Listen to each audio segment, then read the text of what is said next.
right, what's happening? All right, so I don't know if we've ever really thought about how much time we spend working, but most of us spend Monday through Friday working 8 hours a day, about 40 hours a week, 1,900 hours a year.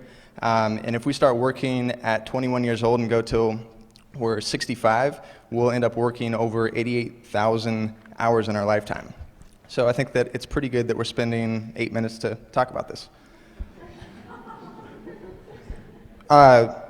When I was coming out of college, work has always been something that's kind of fascinated me. And when I was coming out of college, I had an idea to travel around the country and interview people about why they were passionate about their jobs. And so I recruited a couple buddies, found a couple corporate sponsors, and they bought us this RV. And so we started lining up all these interviews, traveled 16,000 miles, over 38 states to interview over 300 people who love what they do for a living. And so I thought that tonight I would share a couple of those stories. This is Linda, and at 15 years old, Linda was asked a question that I'm sure many of us have been asked sometime along the line, and that question is, what are you going to do with your life? Anyone ever been asked that? So at 15 years old, Linda didn't think too long about it and immediately said to her mother who asked her that question, she said, "Mom, I just want to be outside." And her mom's like, "Well, we'd all like to do that, but you're going to have to find something a little bit, more heavy, I guess, than just being outside for a living." So a couple years go by, Linda goes to college, majors in accounting, becomes a CPA, spends the next 15 years, doing taxes inside at a cubicle. And every day she's looking out the window and spending all of her spare time going out and doing hikes and being on walks until one day she wakes up and she says, "You know what? Through with doing these taxes and being an accountant, I'm going to become a goat farmer." And here she is with the goats. What's interesting about the goats that Linda breeds is that she breeds fainting goats. And for those who aren't familiar with fainting goats, these are goats that actually faint.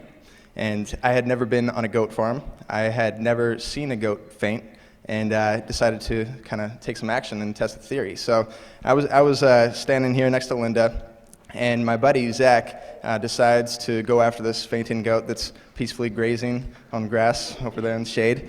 And he starts running at it, and this goat's chewing on grass, and he kind of looks up and sees my buddy sprinting at him with, making all this noise and waving his arms, and sure enough, this goat, arms stiffen up, slowly falls over, faints right there, doesn't move for 15 seconds, just paralyzed. And while all this is going on, I have these two baby fainting goats right next to me. So this baby fainting goat is kind of rubbing up against my leg, the other one's watching this whole thing go down, and I asked Linda, I'm like, "Linda, why are these baby fainting goats not fainting?" Valid question. And she's like, "Oh, well, the babies are fearless. I mean, those guys aren't afraid of anything. It's the adults that over time learn to be fearful of certain things in their environment, and therefore they faint."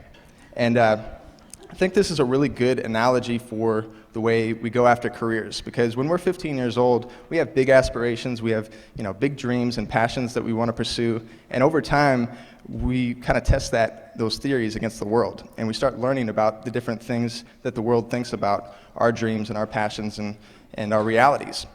And unfortunately, a lot of us over our career journeys actually do faint and never get to the point that we actually want to be.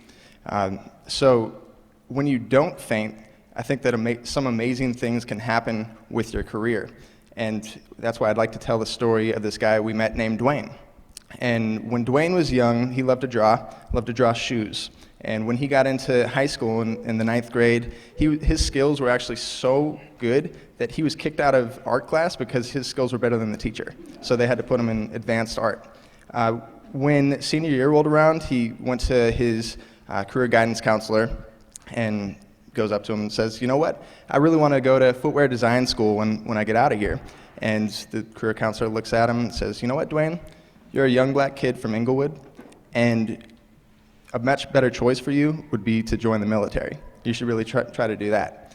And that advice really didn't sit too well with Dwayne. And he started looking in the classified ads for any kind of design jobs he could possibly find. And he found this really small quarter-inch ad for a national footwear design competition that was hosted by Reebok. So he takes out a piece of paper, designs a shoe, mails it, and it shows how old this is, mails it in, and actually ends up winning this national footwear design competition that was hosted by Reebok. And so Reebok gets a hold of him and tells him the news, and they find out that he's 17 years old. And so they don't offer him a job, they don't offer him an internship, they just pat him on the back and send him on his way. So with all these different obstacles, Dwayne easily could have fainted and given up and gone into something else, but a couple years later he started doing this job for TEDxTempe. And if you're not familiar with TEDxTempe, it's temporary jobs that they have clients who have a temporary need and they fill them with bodies. So Dwayne was signed up with TEDxTempe, and one of their clients was LA Gear, back when they had the Light Bright shoes.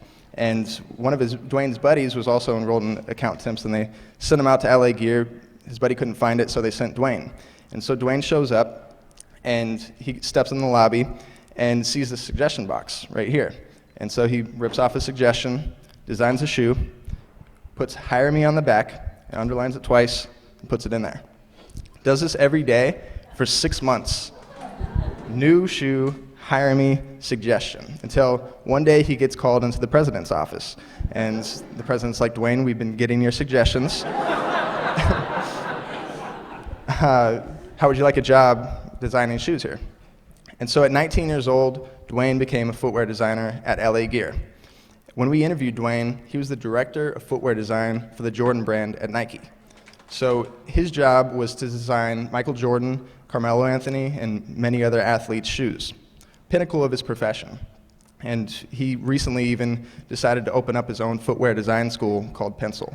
So his story is an example of what happens when you just go through life not refusing to faint, refusing to fall down and get paralyzed and get back up and continue with the good fight. So when we ask this question of why we work, there's many different reasons. I mean, we could work to get back to work, like 9% of the country's doing right now. We can work because of really simple reasons, like wanting to be outside, or because we're really good at something and we just want to create something great. We work because maybe we want to make a lot of money, or work for yourself, work with really talented people, work because we want to travel the world, or buy a car, buy a house, save 3 months' salary and buy your beautiful fiancé an engagement ring, work because we want to support a family, send the kids to college, or retire. Behind all those reasons, there's one fundamental reason of why we work, and it's this. We work because we want to create more rich, interesting, and compelling lives for ourselves and for the people around us. So with that said, we all have X amount of time left on our time clock before we all clock out. And it's my challenge to everyone in this room and those watching at home to go off. First of all, think about why we work. Go through life without trying to faint, and create a really rich, interesting, compelling life for yourself and the people around you through the job that you work.